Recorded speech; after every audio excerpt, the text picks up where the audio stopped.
देखिए, आज हम केमिस्ट्री का आपको एक इम्पोर्टेंट टॉपिक है जो आप देख रहे हैं लिखा हुआ है आवर्त सारणी के बारे में। ठीक, आज हम आपको पढ़ाने जा रहे हैं क्या आवर्त सारणी के बारे में।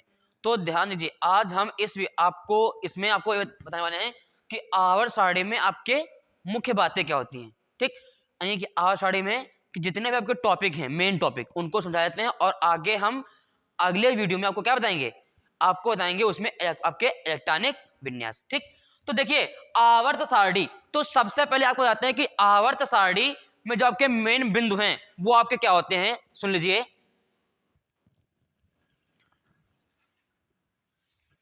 तो सबसे पहले आपको बताते हैं कि आवर्त सारणी के जनक थे, वो आवर्त सारणी के आपके जनक थे मेंडलीव जी। ठीक है, तो इनके जनक थे, कौन था, मेंडलीव जी।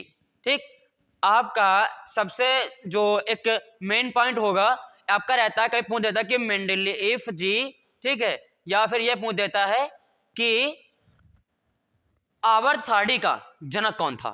ठीक, तो आप देखिए लिखा हुआ है जनक और मेंडलीव, यानी आवर्त सारणी के जो जनक थे वो कौन थे, कौन थे, मेंडलीव थे। ठीक है, अब क्या होता है, हम आगे बात करते हैं।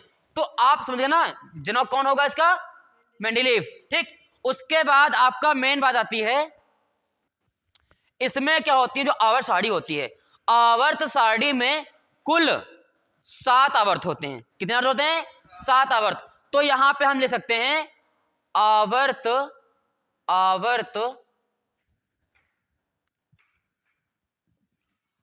आवर्त आपके होते हैं 7। कितने होते हैं, 7। ठीक है, और जो आपके आवर्त होते हैं, आवर्त सारणी में आपके आवर्त कितने होते हैं, 7 आवर्त होते हैं। और आवर्त सारणी में जो आवर्त होते हैं, अब हम किसको कहते हैं, तो बता दें आपको, जो आवर्त सारणी होती है उसमें आपके कुल 7 आवर्त हैं। इसके जनक कौन थे, मेंडलीव थे। और जो आपकी क्षैतिज लाइनें होती हैं, यानी कि इस तरह से होती हैं। ठीक, तो इनमें आपके बेसिक है, इन्हें हम बोलते हैं क्षैतिज लाइनें। ठीक, कौन सी लाइनें, क्षैतिज लाइनें, क्षैतिज लाइनें। ठीक है, तो ध्यान दीजिए, आवर्त सारणी के जनक कौन थे, मेंडलीव। आपके आवर्त जो संख्या में कितने होते हैं, 7 होते हैं। और जो आपके आवर्त होते हैं किसको कहते हैं, जो आपकी क्षैतिज लाइनें होती हैं। क्षैतिज का अर्थ क्या होता है आपका, यानी कि इस तरह से। ठीक, उसके बाद आपको जो मेन बात होती है, इसमें आपके 18 वर्ग होते हैं। कितने होते हैं आपके वर्ग, तो आपके होते हैं वर्ग, आपके कुल होते हैं 18। ठीक, वो कितने आपके होते हैं, 18। ठीक है, और इन्हें हम, जो आपकी लाइनें होती हैं ऊर्ध्वाधर, ठीक, ऊर्ध्वाधर लाइनों की कुल संख्या 18 होती है, उनको हम कहते हैं क्या है, वर्ग कहते हैं। ठीक है, तो यहां पे आपकी इन्हें बोलते हैं ऊर्ध्वाधर, ऊर्ध्वाधर।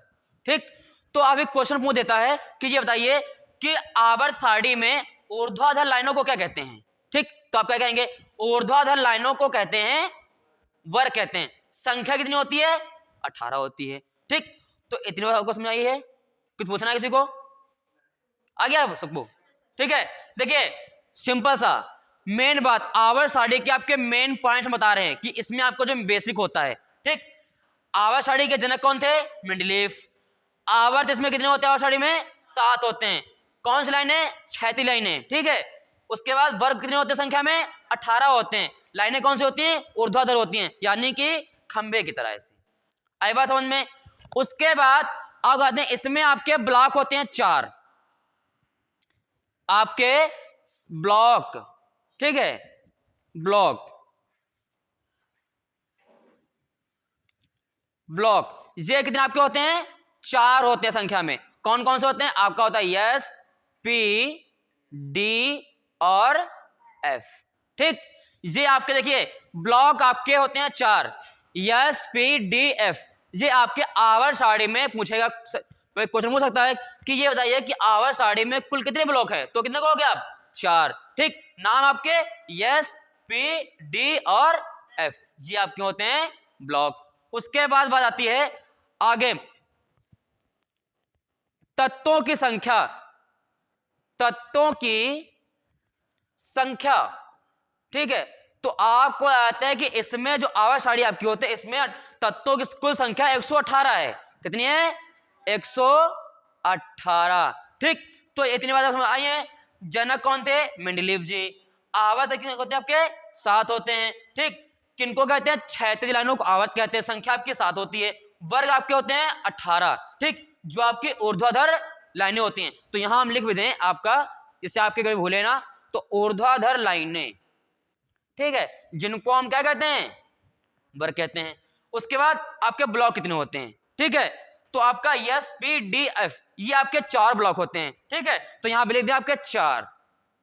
ठीक, 4 ब्लॉक होते हैं, नाम आपके सामने है। उसके बाद तत्वों की कुल संख्या कितनी है आपकी? 118।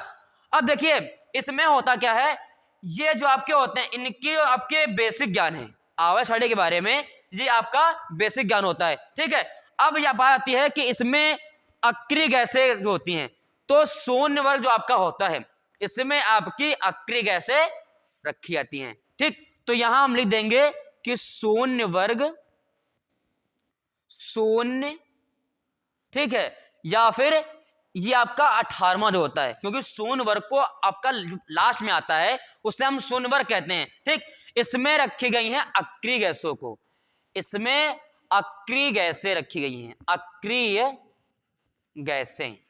ठीक है, अक्रिय गैसों को शून्य वर्ग में रखा गया है। ये आप जो देख रहे हैं ये आपका बेसिक है। ठीक, आवर्त सारणी के बारे में अगर ये आप बातें जान जाते हैं तो कभी आप इसके बारे में कोई भी मिस्टेक छोटी छोटी नहीं करते हैं। ठीक, जो आपकी अन्य बातें हैं, ठीक है, इसके अलावा भी कुछ बातें होती हैं, तो आपको जो बताने वाला था हमने मेन चीज थी। ठीक है, इसके बारे में जो बेसिक होता है वो आपको बता दिया है। इसके बारे में जो आपका जितना भी आपके अगले क्या कहते हैं अन्य बातें हैं, ठीक है, वो हम आपको बाद में बताएंगे।